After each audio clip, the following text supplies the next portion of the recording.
It's all that booger eating.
Padded Room Radio, back in the place to be. My name is Darian. I am here to talk to who? You. About what? Horror movies.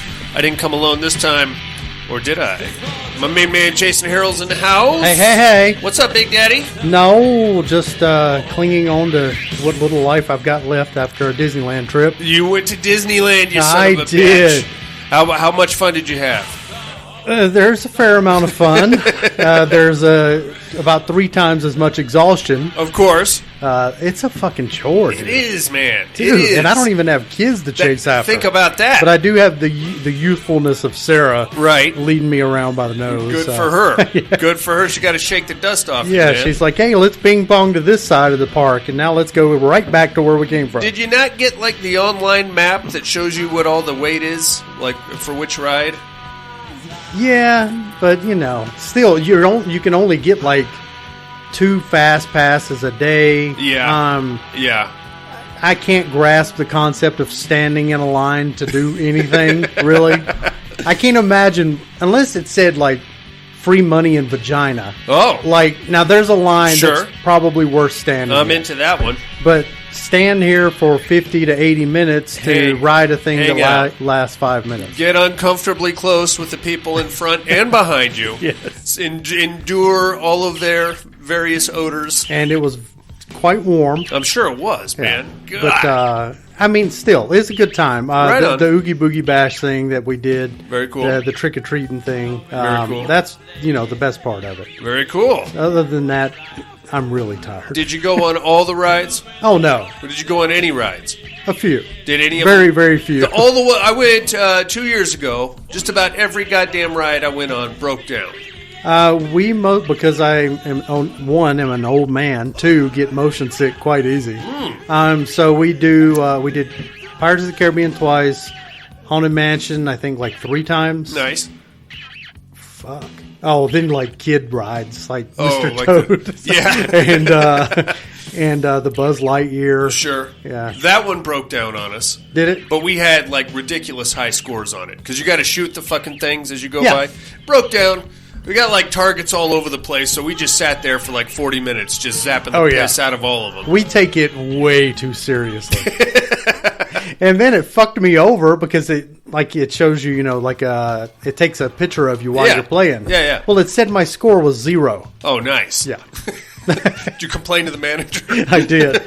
Excuse me, sir. I wrote a strongly worded letter. Excuse me, sir. It was a good time. Right on, man. Well, I'm glad to have you back. I'm glad you had some fun and you didn't kill yourself. We got a regular horror show here, Jason. We got a horror news and listener mail and all of the things that we do about this time. Can't wait. Gangway. Here we go with a little horror news.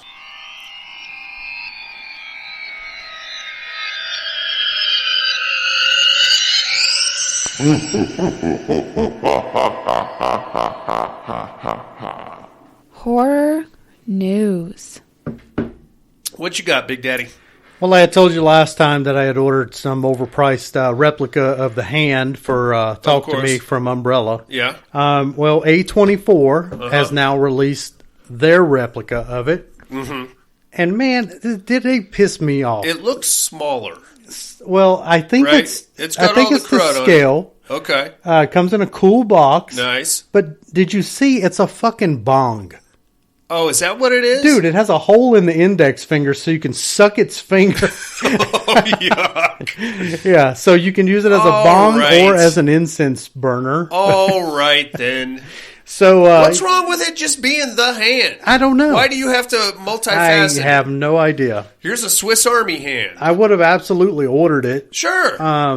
But I have no use for that. You don't burn a lot of incense in your No, house? I don't. All right. So anybody wanting a talk to me bong or incense burner, look it up on A24's website. I will say the bong/incense burner looks a lot more like the one in the movie than the other one. Yeah, I believe it's same scale, except it has all the writings and stuff like that. All that fun stuff. Yeah. But on the other hand, I kind of like the other one where you can write your own shit in there. Yeah. That's I'm sure most everybody that signs is going to put a dick and fart jokes. Yeah, and just fucking massive penis. Here's a pussy. We've got an October 17th release date now for Haunted Mansion, for anybody interested. The Exorcist getting a 50th anniversary screening in for Fathom Events. We had seen that was me and Sarah's first movie date for like the 40th. No, gosh. 10 years ago? No. What? No? I don't know. Somewhere around there. But this is going to be the 50th anniversary showing nationwide for Fathom Events in theaters. Pretty cool experience. You guys going to go? I mean, probably. Of course. Yeah. Why wouldn't you? You got to. You have to. For anyone interested in renting out the Hocus Pocus house, Airbnb is now going to feature on October 12th. You'll have one opportunity to rent the Hocus Pocus cabin. And it looks like an availability only open on October 20th. So I don't know if it's like a one spot. Okay. And that's it. Huh. But for anyone interested, its sign up is October 12th. That's going to go like that. Yeah, blink of an eye. Yeah. And that's all I got. Right on, man. I would do it. I'm still not a huge Hocus Pocus guy, but it would be fun to go there and take pictures and shit. It's going to cost you an arm and a leg, I'm sure. No, it's going to be a small fortune. Yeah. Oh, well, Tim Burton has tweeted that Beetlejuice 2 is 99% done. Damn. You excited for that? Yeah, that'll be cool. I want to see where he's going to go. I didn't know they were that far along with it. Yeah. What else we got here? The Sandman. You ever watch that show? Mm-mm. Based on a DC comic. Yeah. Directed, I think, by Neil Gaiman. I could be wrong about that. 4K Blu-ray release. First season. It's a TV show. It's coming out in November. I'm excited for that. Does the name Brad Anderson ring any bells? Mr. Anderson. No, it does not. Mr. Anderson. Directed Session 9. Okay. A few other horror movies. Does some acting here and there. He's not much of an actor. He is directing a Living Dead sequel that was originally written by George Romero. It's going to be called Twilight of the Dead. And it's supposed to... going to have a glittery vampire in it? I hope so. Sparkles. It's supposed to fit, I guess, in between Night of the Living Dead and Dawn of the Dead. I think I saw a quick little snippet on that. Yeah. I'm interested. Oh, yeah. I like Brad Anderson. He does good work. Session 9 was decent. Yeah, I like that. So, something to think about.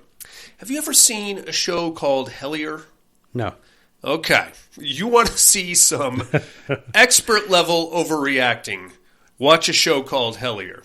What it is, it's a docuseries, I guess, and it's about these kind of... I guess you call them like a quirky kind of ghost hunter kind of a couple. And they start getting random emails from this random guy in Georgia saying that he has goblins on his property. Okay. From there, they're, of course, intrigued, and they start filming everything. And it goes into this weird Mothman thing. I'm going to tell you right now, they don't find anything. They don't find fucking shit. Yeah. But they do a good job of trying to make everything mean something. Like, Zach Baggins has been doing that for decades at this point. Sure, but it never goes anywhere. At least he has like a theatrical production around it. Yeah, you know what I mean? These two knuckleheads and all of their friends, they just like, we checked into a hotel. We're in room number 13. Are you serious? Oh! And that goes on for 2 seasons. Oh, nice. Jason. Sounds 2 great. seasons.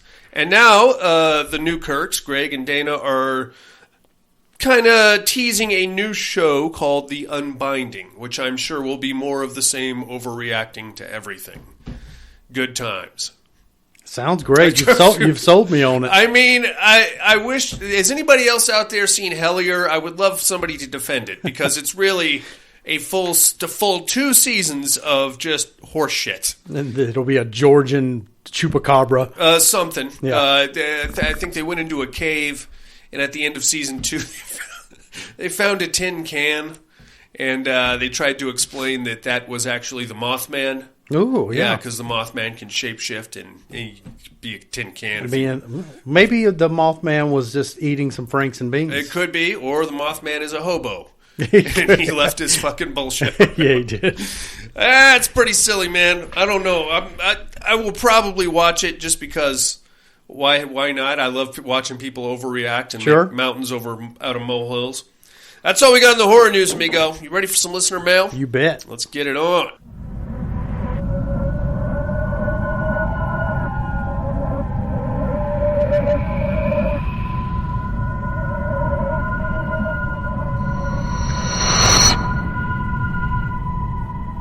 Listener mail. Oh, yeah. We got emails and voicemails and all kinds of fun stuff going on here, Jay. Let's start things off in Sydney, Australia. Here comes our main man, Team. G'day, mate. The dummy of horror. Subject line, the usual shit. What's up, everyone? Hope everyone is doing well this week. So I'm here with the usual shit. Meat Hook. This one is easy for me. We were talking about horror films from the 70s. Number 3, Halloween. Number 2, Texas Chainsaw Massacre. Number 1, Jaws. That makes sense. That's like the Mount Rushmore of the 1970s right there. Yep. Terradome. I got to take Frankenhooker just because she's funny and that movie is great. Yeah, I'm with you on that one. I'm not taking anything away from Beyond, but ain't no Frankenhooker, Dad. Just saw the Talking Frankenhooker VHS box on eBay pop up. The one that you've been looking for forever? Went for $157. Did you get it? No, I didn't. Did you bid on it? No. Oh. Darian, you are the Lodge. He is correct. You got me, Tim. A movie I enjoyed, but everyone else hated, and I don't get it. I wasn't mad at it. Did you see The Lodge? Yeah. What'd you think? Decent enough. Yeah, I thought it was fun. I mean, it's passable. No, I wouldn't rewatch it. No, it's a whole lot of nothing for long periods of time. Yeah. A lot of kids staring out in the snow, finding a dead dog, things of that nature. Kind of depressing now that I think about it. So, Passenger. So, I love Kyle Gallner, yet this film is very similar to Nicolas Cage's new film, Sympathy for the Devil. It started off great, but I found its second and third act kind of boring and pointless. Overall, the film wasn't for me. I'd probably give it a 5.5 out of 10. That's it for me this week. Much love to you all. Tim. Right on, Tim. Thanks for calling in. We'll get more into The Passenger in immersion therapy. Up next, let's get down to Southern California. Here comes Tony. Subject line, Darian is a turd. Whoa. Okay. I didn't know. I did not know that. Well, I did not know that, Ed. I didn't know that this was a thing, but this time he has photoshopped me onto the gay manual. Yeah, okay. So if anybody needs some instruction on how to be gay. Nice khakis. I tell you what. At least you're clothed this time. You know what? That's a step up. Pork is a verb. It says is one of the articles. Beautiful, Tony. Thanks for putting me on there. I think I look good in khakis and a denim shirt. All righty. That's all we got on the emails. How about a voicemail or two there, Monsignor? Mm-hmm. Start things off in the funky old South, Jason. Here comes the main man from Alabama. Alan. Hey, yo. Hadroom, what's up? What's up, Hope Alan? Everybody's doing good. Let's see. Meat Hook, 70s horror. I love 70s horror. That's a lot. Yeah, it is. I'm going to go with A lot of good stuff. number 1, the original Texas Chainsaw Massacre. Yeah. Number 2, I'm going to go with Dawn of the Dead. Sure. And number 3, Gimme Halloween. Yep. And that could change. Like you said, I think the 70s had some of the best horror movies. Y'all were talking about the new Exorcist. That looks like the drizzling fucking shit. Drizzling shit. Awful. It's Okay. Like, I don't know. I'm not interested in that at all. Okay. Anyway, Terror Dome. What do you think? Give me, shit, hang on. But yeah, I mean, I know you said you didn't think the, the one-offs was doing too good. Personally, I like it. Yeah? I think it's kind of cool. Yeah. A lot of characters ain't get no love. I mean, some people, yeah, they aren't that well known. True. But who cares? Let's see. Okay, so Terror Dome. I'm looking at the website. Give me Frankenhooker. I knew it. Yeah, It's going to be a blowout. Hey, and thanks for looking Anyway, at the website. I don't know who Mr. Darien is. Let's see, what have I watched? I watched Shocker. All right. I don't think I'd ever seen that. Oh, shit. I am sorry. I touched something. Oh, boy. And it was me. It was Jason. Shit, hang on. All right. But yeah, I mean, I know you said you didn't think the, the one-offs was doing too good. I'm not opposed. Personally, We're I still like having it. fun with I it. think it's Yeah, kinda I'm not cool. opposed to doing it A again. This lot is of our characters world ain't get anyway. no love. Yeah. Some people, yeah, they aren't that well known. Do whatever we want. But who cares? Let's see. Okay, so Terror Dome. I'm looking Frankenhooker. at the website. Give me Frankenhooker. Attaboy. Yeah, definitely. Anyway, I don't know who Mr. Darien is. Let's see, what have I watched? I watched Shocker. The one Attaboy. I've seen. I don't think I'd ever seen that all the way through. I really liked it. Yeah. Nice. I watched Tombs of the Blind Dead. I really liked it. That's a good one. I watched this movie called Curse of the Demon from the 50s. I really liked it. Okay. I watched Cat People from 1947. Oh, the original. And I really liked it. Okay. I hope everybody's doing good. I'll talk to y'all later. Bye. Beautiful. Thanks for calling in, Alan. Thank you. You got a lot of movies in. Yeah, he got a lot in. Did way better than me. Me too. All righty. Got you down for Frankenhooker, Alan.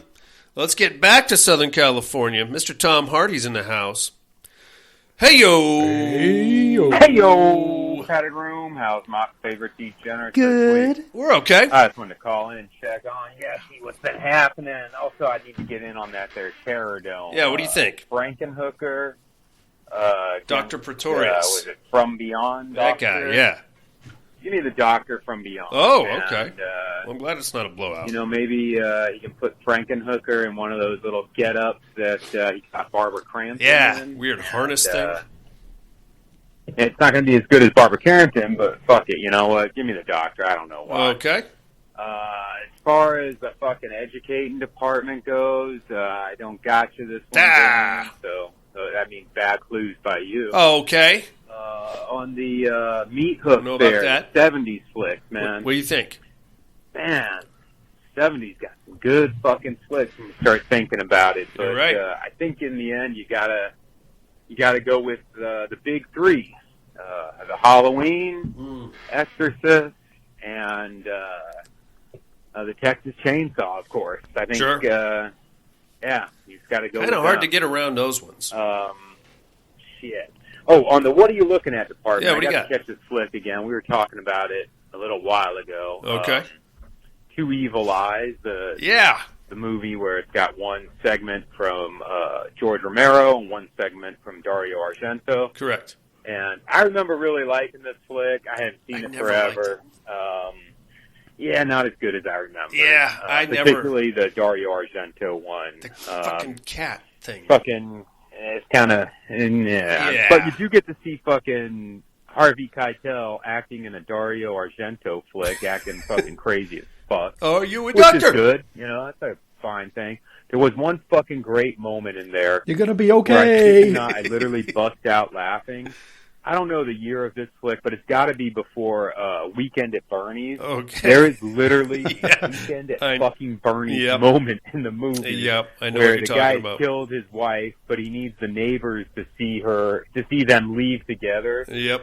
He's in the fucking car waiting for them to come.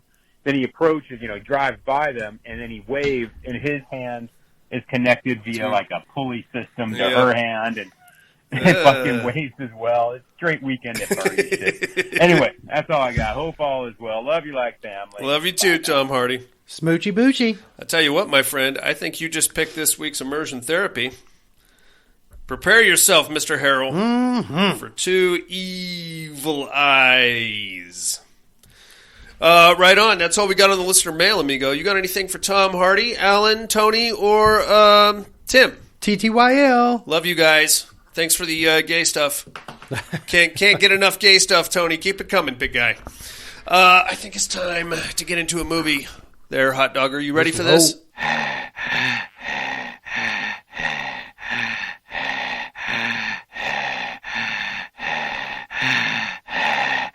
Hello, it's me, the heavy breather from every horror film you've ever seen.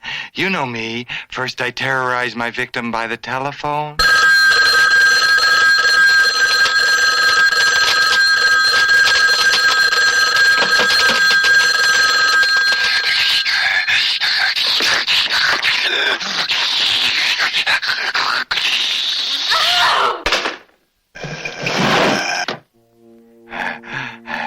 Then I choose my murder weapon.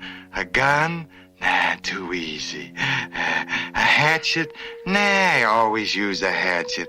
For this movie, I want something very frightening and deadly.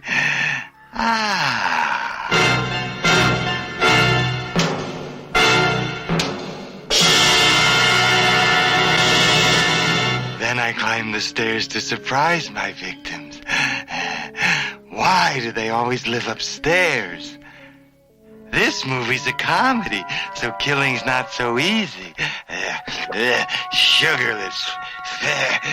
The movie's called Student Bodies, so I picked a typical American high school. This is Mr. Peters, your principal. Mr. Peters! You're naked! Yes, Toby. All these years I've been secretly naked underneath my clothes. Meet the rest of the faculty. The shop teacher, the guidance counselor, the janitor with the IQ of a handball. What's he doing? Sex education teacher. This is totally unnecessary, ugly, and gets in the way. Everybody's into sex. Last night he gave me a hickey right here. And your mother? She also told me that sex was bad and dirty. But only with my father. With everyone else, she said it was great.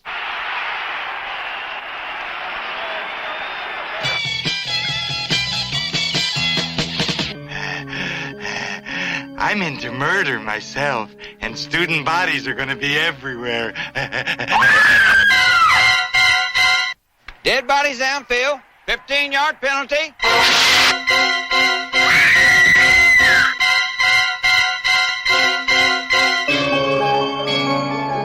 See Student Bodies, a killer comedy.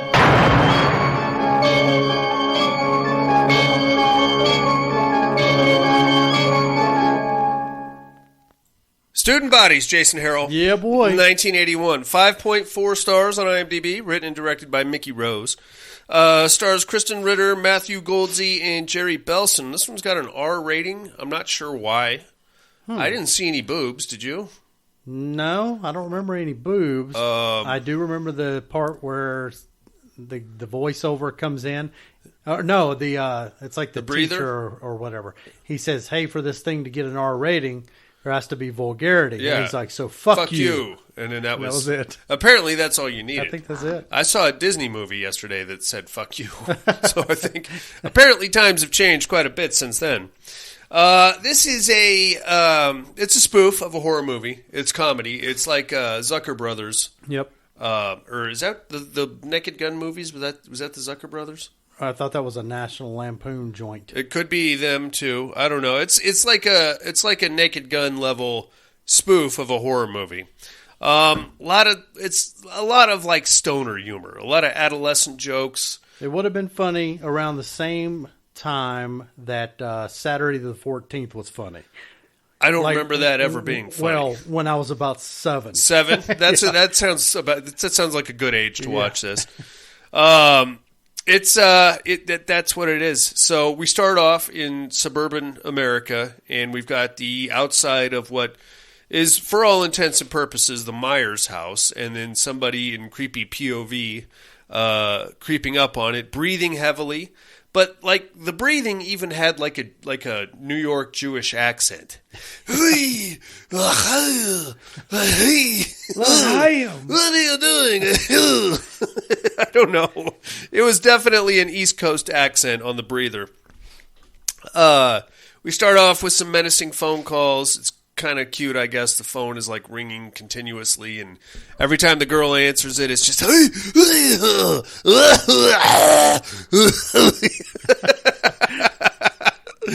She's like somebody with really bad postnasal drip. Somebody with like having an allergic reaction or something. She hangs up, and then eventually she calls her boyfriend to come over because now she's a little freaked out. The boyfriend and her go upstairs to have sex. That's when the killer gets inside the house, and he's like looking around trying to find something to kill people with. He finds a murder weapon du jour, but instead opts for one paperclip. And then heads on upstairs. And on his way, he steps in some gum, and then there's more gum on the handrail. And eventually, he gets up there. The girl makes her boyfriend take a shower before having sex with her. Apparently, he was really stinky. Yeah, apparently. So into the shower he goes. We get a cute little shower scene there with the dude. Now, didn't he come out fully naked? I think there was, but it's horrible film grain. Yeah. But I think he was swinging. He might have been. I didn't really zoom in the way that you did, apparently. I was very close to the television. Well, hey, now. Watched it in slow motion, so... Now, by the time he gets out, the girl's already dead, and there's like 50 paper clips sticking in her. And then he comes out, and he's like, oh, my God. And then they just cut to a guy holding up a big garbage bag, and he just puts the boyfriend in the garbage bag. Hey, those things are not toys. They're not. They're and clearly marked. No, yeah, clearly. And you shouldn't mess around with those. But that's how he kills the boyfriend, by sticking him in a big industrial garbage bag. And the boyfriend kind of gives a scream reminiscent of Troll 2. Oh, my God. Did you hear that? Yeah, that was your watch, I think. Oh, God. Buddy's doing the walkie-talkie thing. Well, it's a perfect time for it. No, buddy. No, buddy. We're trying to do the show right now, you clown. Hey, can I get in there? All right. Enough about Buddy. Unless that was Daily. I don't know. Oh, boy. No, it says Buddy. Okay, sorry. Anyway, yeah, and then we have the cops come, and they come and check it out, and the cop is like this redneck. He's got like a flannel in a like a trucker hat and big beer gut. I think he's wearing like a Bud Light T-shirt, and he just starts randomly accusing people in the room. It's fine. Now we cut to school the next day. Well, actually, first we cut to the funeral of these two, where there's another couple of kids that are there to attend the funeral, and they decide they're going to have sex right there at the funeral in the car. So as they're making their way to their car, immediately we cut right back to POV breather cam, where he's and he's like following them through the tombstones. Nobody sees this guy, by the way. They get to the car, and then of course the kid realizes he doesn't have any condoms. So she has to go to the store to get some condoms, but he comes back with like 3 full shopping bags. And I was really disappointed to not see some baguettes and some celery stalks, because that's what you got to. Whenever you go to the store, you got to get baguettes and celery stalks. Well, you also need to, distract away from the fact that you're buying condoms. Well, of course, yeah. Not me. I advertise. Hey, where's the rubbers at? Where's those magnums? I think I'm getting laid tonight. Unfortunately, while he's at the store, the creeper strikes the young lady in the backseat of the car, smashes her face in with a horsehead bookend. That's going to come into play here in a few minutes there, Jason. Mm-hmm. We're also going to notice that he's wearing some green rubber gloves, like the kind you used to wash dishes with. Yeah. So that's going to come into play also. The body of the girl is just kind of propped, legs akimbo with her eyes crossed. No real trauma or wounds or anything. No, just fucked to death with a horse head bookend is the Apparently. only thing I could come up Yeah. with. So that's pretty cool. The kid gets back there, realizes that his girlfriend is dead, so he's like, "Ah!" And then we see the breather again come charging out of the tombstones with a garbage bag, and he just cinches him up and puts him in the garbage bag, and that's it for him. Now, at this point, we're finally, in the movie, going to meet our protagonist, young lady by the name of Toby, and her boyfriend, Hardy. Was it Hardy or Harvey? don't remember. Don't care. They are going to be our Scooby Gang of the movie. They're the ones that are going to get to the bottom of this whole murder spree. Zoinks. Yeah, I don't know. Unfortunately, our redneck police detective thinks that Toby is one to blame because she sees the dead body of the two kids and passes out. Hardy goes chasing after the breather. He loses him, but when Toby comes to, the redneck is like, well, there's your killer right there. She was found at the scene. And she's like, what? No, I'm not the killer. I couldn't kill anybody. So it's like, okay, we're going to let you go because we need to get some evidence. So, but you stay close. So they load up the two dead kids. They take them back, and from there we're going to cut to a random parade that is happening here in town, I guess a couple of days later. And this part is particularly amazing to me. The Which part? Jeez. I guess the what do you call that? Who is that lady? The Vanna Grand White? Marshal? Is that who it is? Are you doing a Vanna White impression? Yeah, that's the. There's a lady at every parade who sits on like the biggest float, and she's usually like some kind of a pageant winner. And Yeah, she I usually like the past years. Yeah. Was it the former prom queen? It's something. I don't know. Something like that. Anyway, African-American lady.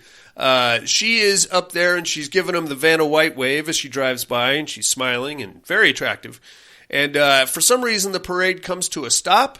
So the young lady's boyfriend just breaks through the crowd, runs up to the top of the float, and whatever the hell game this guy has, he convinces her to duck down into the bowels of the float to have sex with him.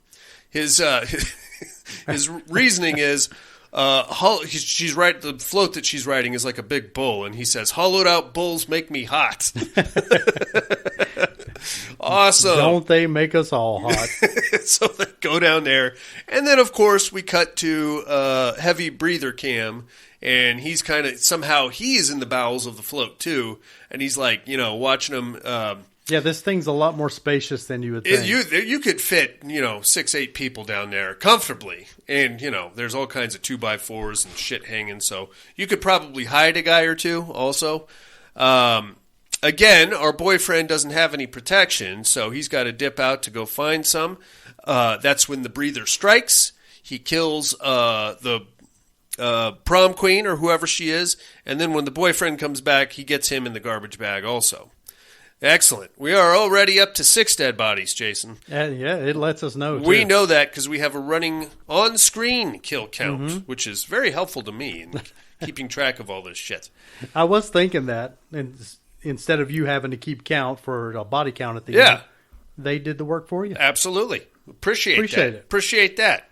Okay, that's pretty silly. Now we're going to cut back to the parade crowd, audience, whatever you call it. Toby and her boyfriend are there. She saw the horny boyfriend run up the float, so she's like, I'm going to go check on him. That doesn't look right. So she goes running up the float, and then that's when they discover the bodies. And now we're pretty sure that, or at least our dumb shit redneck detective is pretty sure that Toby is the killer. So he's like, I'm going to arrest Toby. Where is she?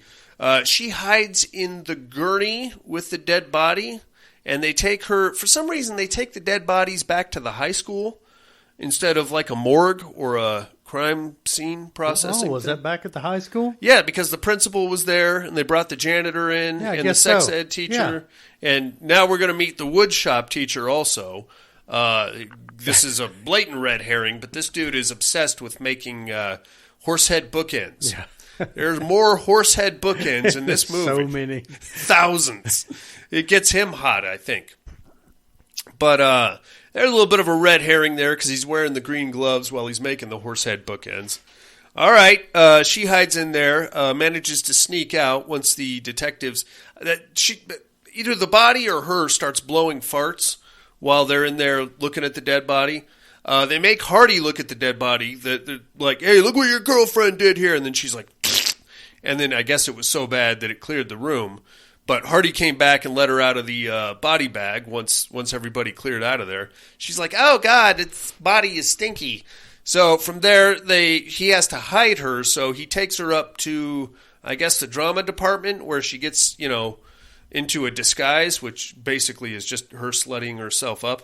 Kind of hot, though, in a weird 80s Grease kind of a way. They were doing a non-musical version of Grease because they couldn't get rights to the music.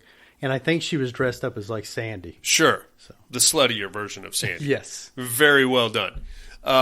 So now she is in full detective mode, and they're having like some kind of a high school dance there that night. So they're running around trying to get to the bottom of this.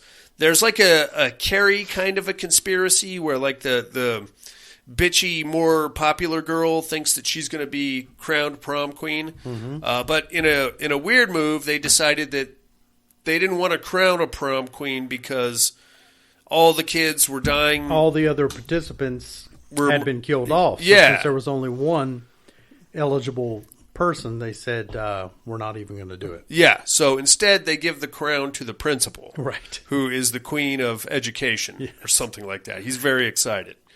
Now, in all of this, there's a lot of like weird characters going on.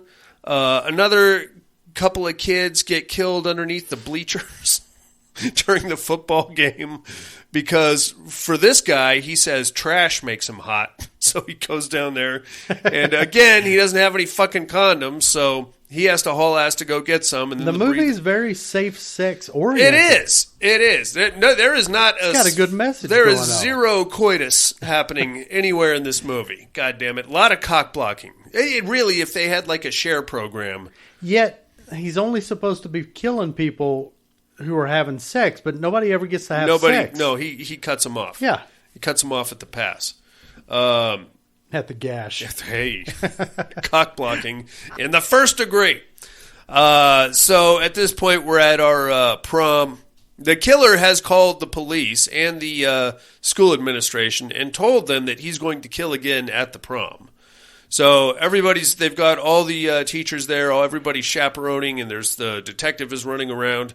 And there's like an ROTC kid that was dating... What a D-bag. I know. It was such a chode. It was dating the popular hot girl, and she was all bent because she can't be the prom queen. So he's like, okay, listen up, soldier. I'm going to take you to the wood shop and bang you. That'll make you feel better. And she's like, what?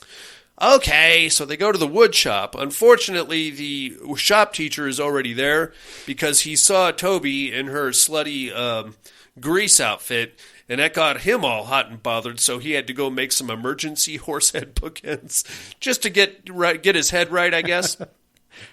So they go into the wood shop. The wood shop teacher ducks into one of the wall closets to hide. Again, they're on the point of having sex, but they don't have any protection. So the ROTC kid goes hauling ass out of there to go find some, and that's when the breather comes in and kills the girl. Yeah, he said he had stashed a condom behind the bathroom toilet. He got the idea from Godfather. That makes total sense. Yes. Yeah. Except I'm not going to kill you. I'm going to run one up in you. In a safe, STD-free environment. So, that's stupid. That is stupid. Anyway, of course, here comes the breather, and he kills the girl. I think he used a chainsaw. And then here comes the guy with his heart on, and then the breather pops out with his big garbage bag and wraps him up. And that's the end of those two. But then the shop teacher knocks over a bookend. So he gets out and he starts getting chased around by the breather.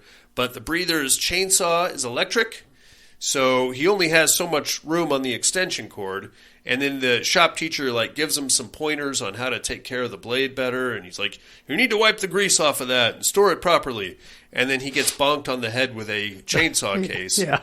And that kills him. And that's it. Yeah. That was the most disappointing kill of the whole movie. Oh, I mean, At least you got to see it. It wasn't just a guy with a garbage bag running at the camera. I wonder if there's some kind of symbolism there. Like, he kills each guy who's about to wear a bag Sure. on his dick. Right. So he puts them in the bag. Right. Yeah. You think they're going for some highbrow messaging here? Totally what it is. Now, about this point, we're going to get hooked back up with Toby. She decides that she's got to get into the principal's office to look at student files to figure out, maybe that'll give her an idea of who the killer is. So she breaks in there while Hardy is out, like, distracting him. She gets in there, and then the principal catches her, and he gets all hot. To be fair, she did look pretty hot in the grease getup. But he comes in, and he's like, oh, Toby, yeah. Oh, I've been waiting for you to come in here. And then he just takes all of his clothes off. He's got his boxer shorts hiked up all the way over his nipples. Yeah. Was that ever comfortable? I've never done that. It wasn't like a thing. I mean, if you look back at like those old photos, like those old timey photos, like men wore their fucking waistbands around their like sternum. Yeah, like all the way up. Yeah. Why? I don't know. You like the feel of fucking whatever high strung fabric across your taint? I don't think so. Anyway, he gives her this whole long fucking monologue about how he's been sexually repressed and he thinks she is too, and that's leading to her having delusions, but he's going to take care of it. And he takes his clothes off. He's like, wait right here. I'm going to show you the school trophy. We got it for a typing competition. So he goes back and he comes back in, and he's got like a weird, it basically looked like a big shard, a big sharpened item that I don't know. I don't know what that equates to, but he's like, look at it. We won it back in '67 for the typing team. And she's like, yeah, great. And then he like kind of comes at her. So they tussle around a little bit, and he rolls over incorrectly and gets the typing trophy stuck in his back, and it kills him. Yeah. And that's when his assistant comes in, Mrs. Mumsley, who up to this point in the movie has said less than 2 words. Mm-hmm. Find out that Mrs. Mumsley, I think, this is where it starts to get a little weird. I think Mumsley was his mom, the principal's mom.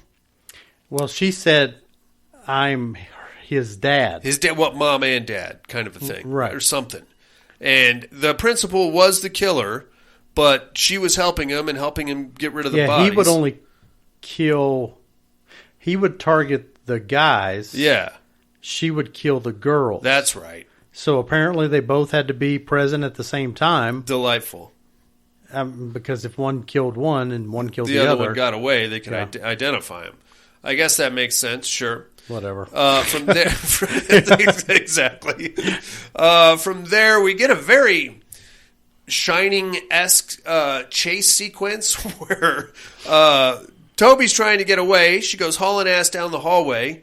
And then, she happens upon Hardy, but he's got a severed hand stuck in his mouth. Or was it a glove? I couldn't tell. A glove. He's dead.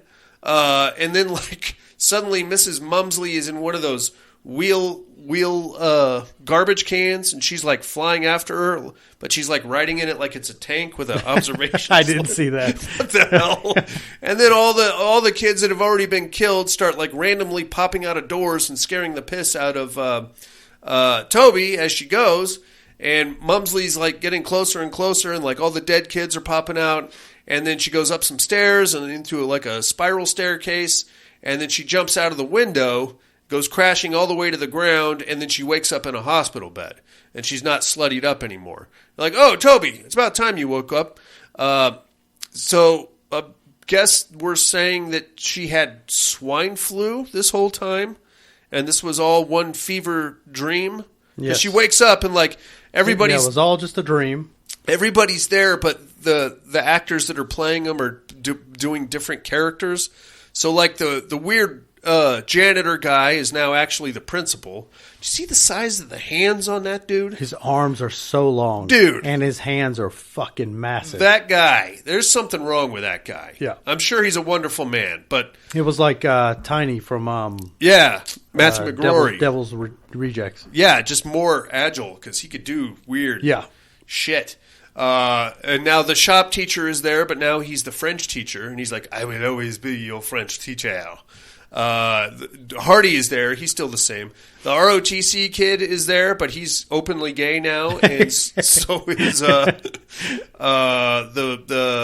the popular chick, but now she's like the homely chick. Oh, she really uglied up. Yeah, and she's like, oh, we wanted you to be prom queen. Here's some flowers because you've been unconscious for a couple months. And she's like, oh my God, I had this crazy dream. Everybody was getting killed when they tried to have sex. And then I think the boyfriend was like, yeah, you got swine flu because of sexual repression. So that put you in a coma, but it looks like you're good now. And she's like, oh, God, thank God it was just a dream. And then they go walking out in the woods, and she's like, I got to get this sexual repression, so let's go ahead and fuck. And he's like, right here in the woods? And she's like, yeah, okay. So they start undressing, and then the boyfriend, Hardy, kills her, I think, right? Yeah. And then we got cut to... Yeah, he puts on the rubber gloves. The rubber gloves. And he chokes her to death. That's what strangles says, her. Basically... I lost my attraction for you as soon as you wanted to give it up. And so now you're a dirty girl and need to die. Dirty. Dirty. And then it turns into Carrie. Yes, and then we cut to a shabby funeral, and then a hand comes out of the ground, and that's pretty much the end of Student Bodies there. Very abrupt. Oh, Jason. I think if I had done some edibles, I would have enjoyed this much more. What a weird tonal shift there at the end, though. And then the fact that it was all just a dream, but then Harvey was actually a murderer. That doesn't make sense. It doesn't make any sense at all. Yeah. I don't know. The whole thing didn't make any sense. I mean, I don't think it's supposed to be funny.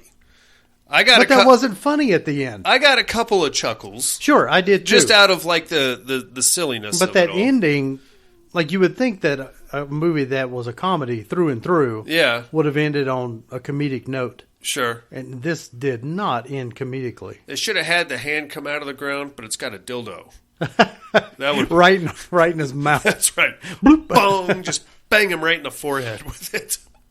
I don't know, man. It's I suppose it was probably pretty funny in 1981 when it came out, you know. You didn't see a lot of dark comedies or even horror comedies back then. Yeah. Other than Saturday the 14th. No, I actually thought, as I was watching it, I was thinking that it was a bit kind of ahead of its time. I could see that. I mean, that was really early on. The humor is very adolescent. And like I said, I got a few chuckles out of it. The breather got on my fucking nerves. Yeah. He was more like a neurotic kind of, why do they always leave gum on the stairs? Oh, I need some gefilte fish over here. Don't tell my mother I'm doing this. It's fine. I watched it on Pluto TV. It's, like I said, if you're going to do some edibles and maybe check this out, I wouldn't consider it a party movie because it's something you have to actually like listen to and pay attention to get all the humor. My biggest nitpick out of the whole thing, she swatted a fly and they counted the fly in the death toll as a half. They did, yeah. And that was at like 6.5 or something. Yeah. But by the end of the movie, unless she killed another insect, it was a round number. Yeah. So the count was not correct. Can you stop being an accountant for 5 minutes, please? That was my biggest gripe about the whole fucking movie. Did she kill another fly? It should have been like 10 and a half at the end. I actually was going to go back and fast forward through the whole thing to see if there was another half point. And then I realized I didn't care that much. The janitor's blow-up doll flew away. Yeah. So that's kind of a half. All right, man. That is Student Bodies. Whatever the fuck. If you're into it, go right ahead. Let's take us a break there, senor. All right.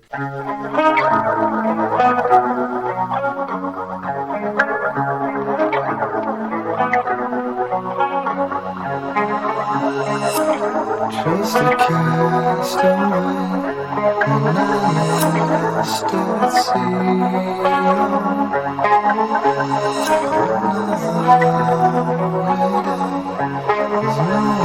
nowhere but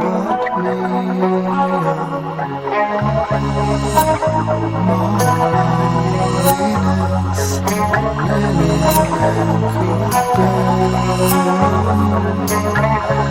Rescue me before I fall into despair. I've sinned in SOS to the world. I've sinned in SOS to the world.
I hope that someone gets mine.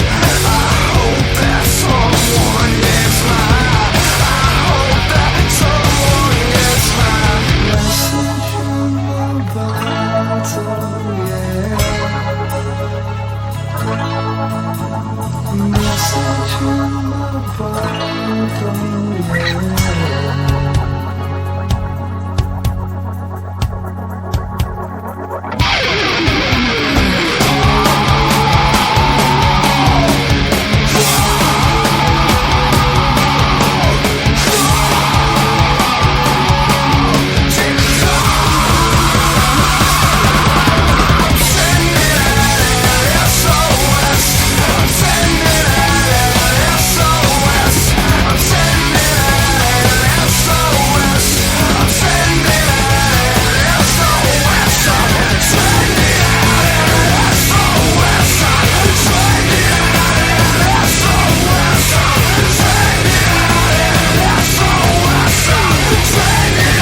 Hey inmates, if you like what you hear, head over to the Padded Room Facebook group and support us through the Patreon link with a small monthly donation. Check out the T-Villain link at paddedroom.podbean.com and grab some t-shirts. Thanks for listening and enjoy the rest of the show.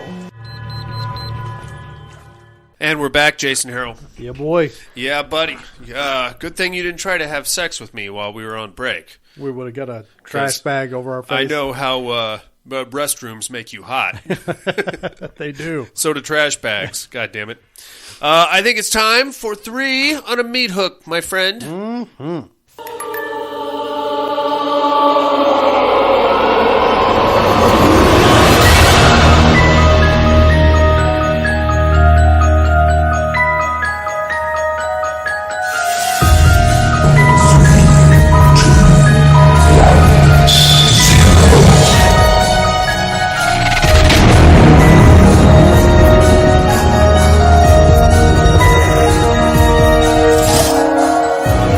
Three on a meat hook. This week's meat hook: horror games, video games, board games, party games, weird horror sex games. I don't know if such a thing exists. Find the orifice with a chainsaw. That's one of my favorites. Sure. How about number 3, big dog? My number 3, Friday the 13th for the Nintendo Entertainment System. Wow. The hours I spent. You can't beat it. It's impossible. It is impossible. But there's something about that repetitive music and just trying. Yeah. Giant purple Jason. I never beat it. I don't think you can. I don't think know. it was beatable. You would literally just go run around the forest, find the cabin. Jason would pop up, kill you. Yeah. Then you move on to the next kid. Same fucking Some of your thing. counselors are dead. Yeah, great. God, but I love damn. it. I absolutely love it. That was great. That was a great introduction to horror video games because it wasn't. I mean, there was a Nightmare on Elm Street video game. I don't know if you ever played it, but it was basically it was terrible. It was basically just a side scroller where you went and jumped over the Freddy worms. Mm-hmm. But yeah, I mean, there's nothing really inherently scary about that. Right. But when that big giant purple Jason popped up, you knew you were fucked, Yeah. and you could throw the books at him if you wanted, or the chucking rocks, whatever you found along the way. He wasn't going to do shit. He's going to kill you. Absolutely. That's it. Right on, man. My number 3 is a board game. Some of you may have heard of it. It's called Mixtape Massacre. Nice, Jason. It's a board game in which you play a knockoff version of one of our favorite 80s slashers or horror villains. And your job is to go around this small town and kill people and collect trophies, while the other players are playing their own version of whatever horror knockoff villain, and they're trying to do the same thing. It's a good game that you can play. It's not very involved, right? You know what I mean? And that's the thing that I've the distaste that I've grown to harbor for board games is that every fucking one of them comes with an instruction book. You got to watch tutorials. And we know you're not one to read the I'm not one to instructions. read anything, really. I need somebody to come in here and show me how to play it. So This that, motherfucker God. just makes up his own rules. You know what? We're not going to use that one. The red one, we're not using it. I don't like it. Get it out of here. It's a fun game. You can play it hammered. It's not too heavy on the the special rules and all the... Oh, it's a fun game. It is. It's a light game. It is, and that's what I like about it. Yeah, you can even get the kids playing. Yeah, they played it before. Yeah. It's fun. That's my number 3. How about number 2, Jason? My number 2, The Last of Us. I figured that. Which you would think that it would be my number 1, because to me it's the best video game I've ever played. Now, but it's not the best horror game I've played. Okay. So what... Is it the story that got you, that keeps you playing The Last of Us? Yeah, the story is just so compelling. Okay. It really is just so good. Okay. The characters and the story in its entirety, from start to finish. But the clickers, the creatures, I mean, it is fucking scary and it is tough. I like that. But it's not the best horror game that I've played. Okay. But still great movie. Oh, shit. Great still show. A great game. Great game. Great show. Did you ever get into the Resident Evils at all? Or the Silent Hills? I dabbled into several of them. Okay. Yeah, mostly the Resident Evil games. Yeah. And usually the controls were so fucking horrible. Yep. That it would take me completely out of the game. Yep, and the zombies chasing you, and you just are standing there. You're running against the wall. Wait, no, gotta go the other way. Yeah. Yeah, I hate that. My number 2, Left 4 Dead. I could play the shit out of that game. Really, there's something about just discharging a fully automatic weapon into a horde of zombies that is just so satisfying to me. Throwing the Molotov cocktails at them. Yeah. Really, it's not like a story-driven... Well, I guess technically it is. But it's not like this sweeping epic of a game. No. There's 4 people trying to escape a zombie-ridden city, and you got to find your way through it to get to whatever means of escape you have. Yeah. And it's just a whole lot of killing. It's great. It's great. I play it all the time. Kids love it. You could play it again and again and again and again, and no 2 games are going to be exactly the same. I mean, you'll know where you're going, but you never know what's waiting around that corner. Yeah. They have the different kinds of zombies, the big fat ones and the one with the bloaters. Yeah. Yeah. They spew the stuff on you that attracts more zombies. The fucking witch. The witch! Oh. You got to turn your flashlight off. He's a tough motherfucker. Yeah, but you can hear her because she's wailing. That's my number 2, Left 4 Dead. How about number 1? My number 1, Until Dawn. Until Dawn. I forgot about that one. Did you play it? I did. Okay. All the way through. I keep meaning to play it again because I know there's different endings. It was just such a good horror movie. Oh, yeah. That was the best part of it. Not only was it a good, solid game, but it was just a damn good horror movie. Yeah.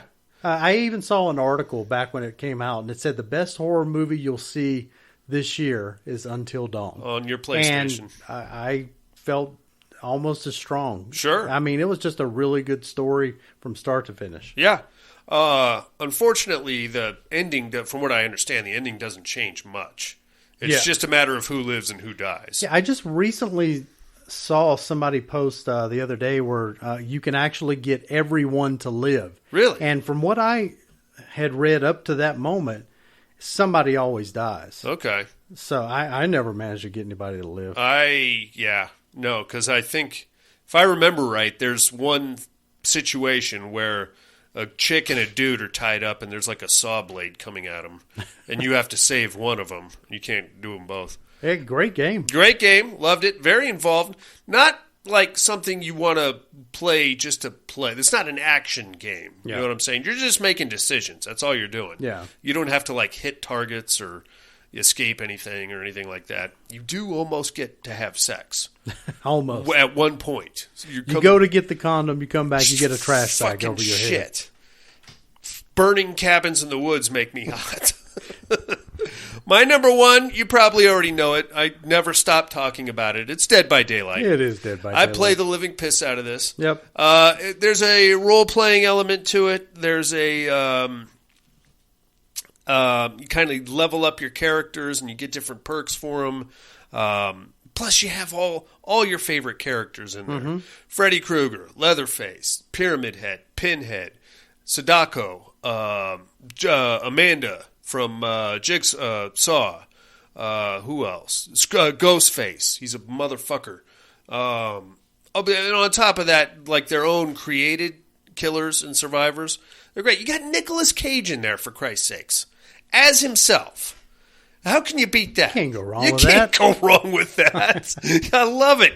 His abilities are ridiculous. I still have a pointless. brand new sealed copy of it at the house. You're going to play it one of these days, you son One of a of bitch. these days. Your wife contacted me. What should I get Jason for Christmas? Get him Dead by Daylight. He's going to love it. It's still sealed at the house, you motherfucker. That's like 4 years ago. Let me give you Sarah's rundown We didn't real get quick. your number. Oh, yeah, we did. Yeah, Until Dawn. Sarah's number 3, a game of yours, Ghost Castle. Oh, very cool. Yeah. Likes that, huh? Yeah, she really enjoyed I it. would love it a lot more if it didn't take so long to all the setup and teardown involved with that. Yeah, it's like a haunted house mousetrap. Pretty much, yeah. Her number 2, the Left 4 Dead games. Very cool. We would play the shit out of that game. Oh, yeah. 1 and 2. On split screen. Yeah, that's like how me and co-op. my son do it, Oh, yeah. so good.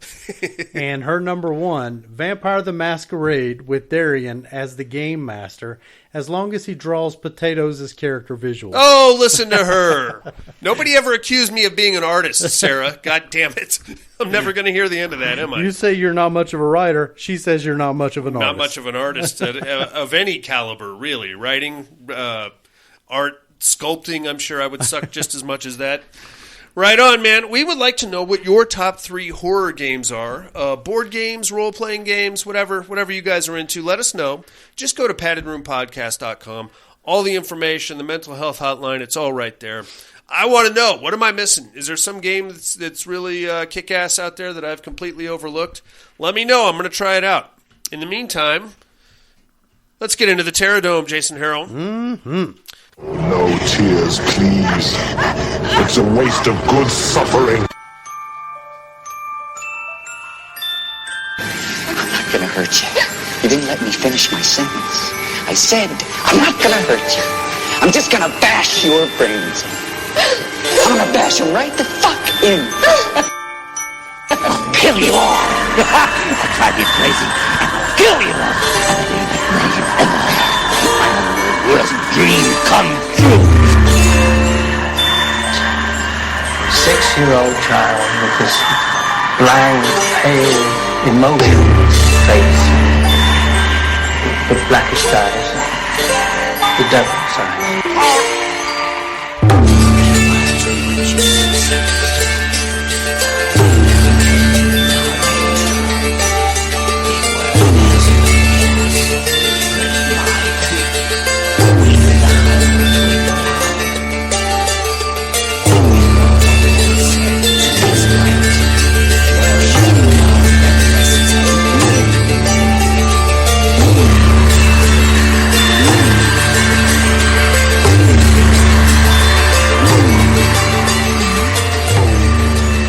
Welcome to the Terradome. First, last week's winner. Singles competition, we had Dr. Pretorius from Beyond versus the Frankenhooker from the Frankenhooker. The experiment had worked. Dr. Pretorius had managed to breathe life into his creation, his slave. Unfortunately, he hadn't considered the memories locked in the brain he'd used. All of the abuse and pain caused by tricks over the years came flooding into the monster's consciousness. The man before her would pay mightily for the sins of all men. With a vote of 8-3, the Frankenhooker advances over Dr. Pretorius. I think we all saw that one coming. Yep. Really, at some point, you're just voting for who you think is the most fun. And that's clearly going to be the Frankenhooker. This one, however, my friends, is going to be a little more difficult. As usual, bear with me, I'm not a writer. Black market antiquity is a bloody trade. The older the relic, the higher the price tag. The higher the price tag, the more blood and death it will take to obtain it. A concept Lilith was all too familiar with.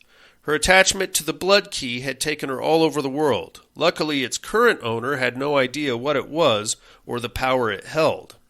On a remote island off the northeastern coast, a collector of religious antiquities displays it proudly amongst his collection.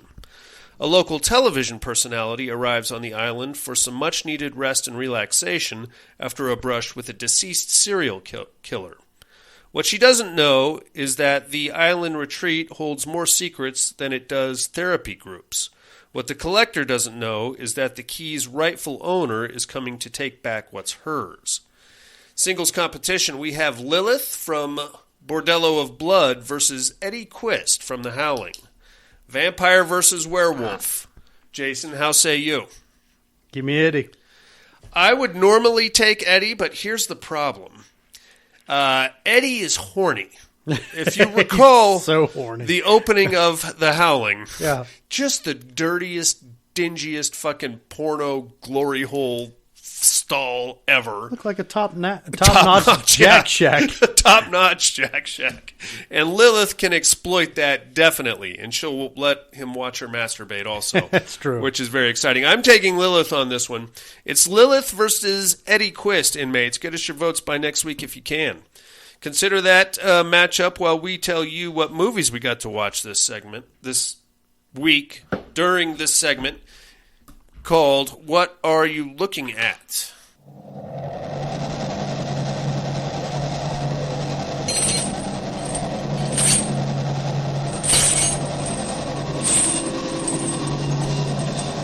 What are you looking at?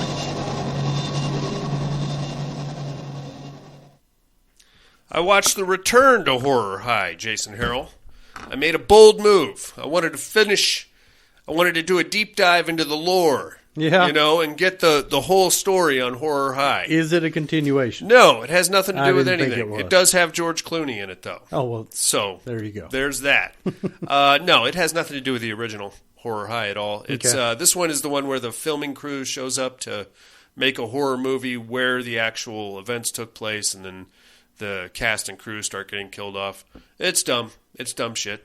One of the greatest box arts ever, though. You like that? The skeleton cheerleader? Oh, yeah. There's plenty of TNA in this one. You got that. George Clooney lasts all of about 8 minutes. Yeah. So there's that. I watched that, and then I watched a movie called Beneath the Old Dark House from 2022. I thought this might have something to do with the Old Dark House from 1931 that I'm in love with. It does not. It's an anthology that is supposed to be an homage to the 80s. There's plenty of TNA in it. They tried to do like a VHS thing where like the screen is supposed to be all grainy. Yeah. But you can tell that they clearly added that, and it doesn't look very good. It's fine. If you're in the mood for a lot of shitty writing and low-budget special effects with plenty of boobs, why not? I hate when a lot of them, they try to add that aging filter to it. And it just looks like digital shit. That's what this had this. But you take something like I believe it was the WNUF Halloween special. If I'm not mistaken, they recorded it and then like dubbed it from a VCR to a VCR and back again. Nice. To just give it absolute, pure, authentic, shitty static. Well, they succeeded. They did. And it looked authentic. I mean, it probably was if that's what they did. Yeah. But this one, you could tell it was just like a post-production kind of add-on. It's fine. It's basically boils down to 3 different segments, all involving torture porn. Mhm. Chicks getting their clothes ripped off. That's all I'm looking at this week, buddy. How about you? Nothing for me. Nothing at all? Disneyland. Too much Disney? Yep. All right. How about a little immersion therapy then?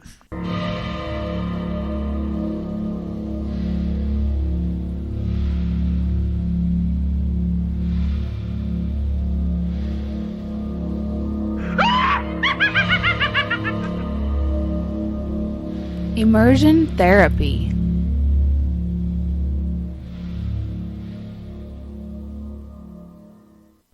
What did you think of The Passenger, amigo? I liked it. Short of, the first probably 20 minutes of the movie. I mean, it wasn't really horror. I mean, it was kind of like a more dramatic Hitcher. Sure. Yeah. It was like I guess Hitcher with a mission to do good. Yeah, in like his a own weird way. Yeah. That whole part didn't. I thought I knew where we were going. Yeah. I thought for sure they were going to Tyler Durden us at the end and just say that Benson was one big figment of his imagination. Oh, wow. He was the one doing all the killing and stuff. I'm glad they didn't, because that would have pissed me off. But at the same time, I would have liked a little more explanation as to why Benson was doing this. Yeah. So it was a good show. It kept my attention. It seems like he might have been diddled by that principal guy. See, that's what I'm saying. But they should have fleshed that out. Fleshed that out a little bit. I have no complaints, really. No, I still gave it a 6. I still drab. enjoyed it. Yeah. But it was more drama than it was anything. Um, or like dramatic thriller. Yeah, with like a weird story of redemption that somehow makes its way through. Yeah. The kills were pretty cool. Yeah. The principal beating was pretty gnarly. Oh, yeah, some nice effect work on that split lip. The whole jaw looked like it was coming off. Yeah, I'm not mad at it at all. It's you guys, I was kind of like judging by the first 15 minutes. I thought for sure we were going to go with some social posturing as far as gun control went or something like that. But all in all, I have no complaints. Yeah, me either. Pretty good show. Check it out, inmates. Amazon, I think, is where we got it. Yeah, I rented it from Amazon. Me too. Your immersion therapy for this week is going to be Two Evil Eyes, courtesy of Tom Hardy. It's from 1990's anthology piece, one by George Romero, one by Dario Argento. What year was it? 1990. You can find this son of a gun on Tubi. Check that shit out, inmates. We'll do the same, and you can compare notes with us next week. But now, you've got to educate me.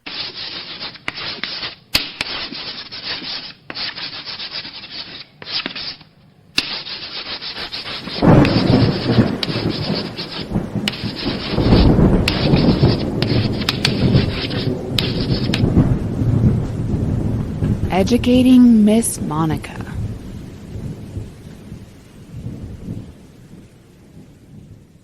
First, my clues from last week. My mom recently committed suicide after my dad left her. That really sucked.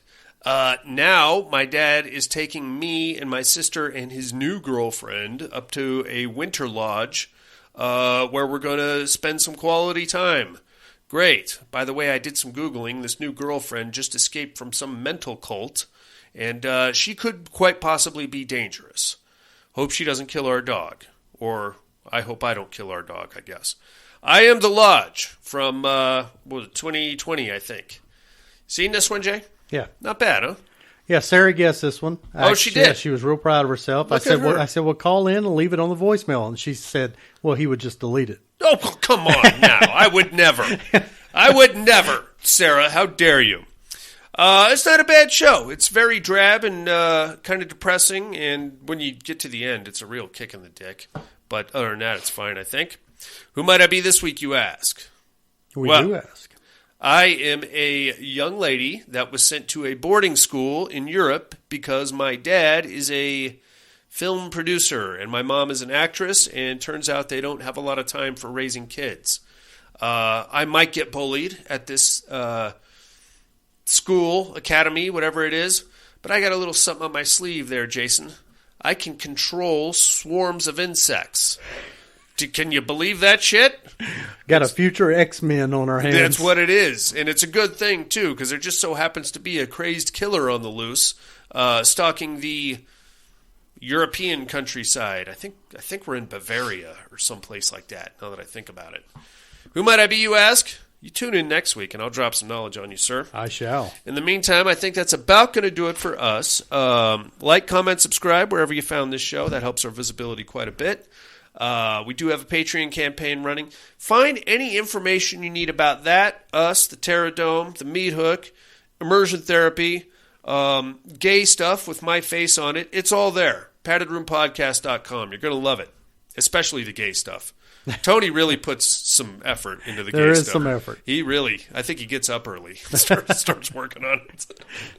In the meantime, inmates, for Buddy in absentia, Jason Harold not in absentia, his lovely wife Sarah, who should come in here one of these days.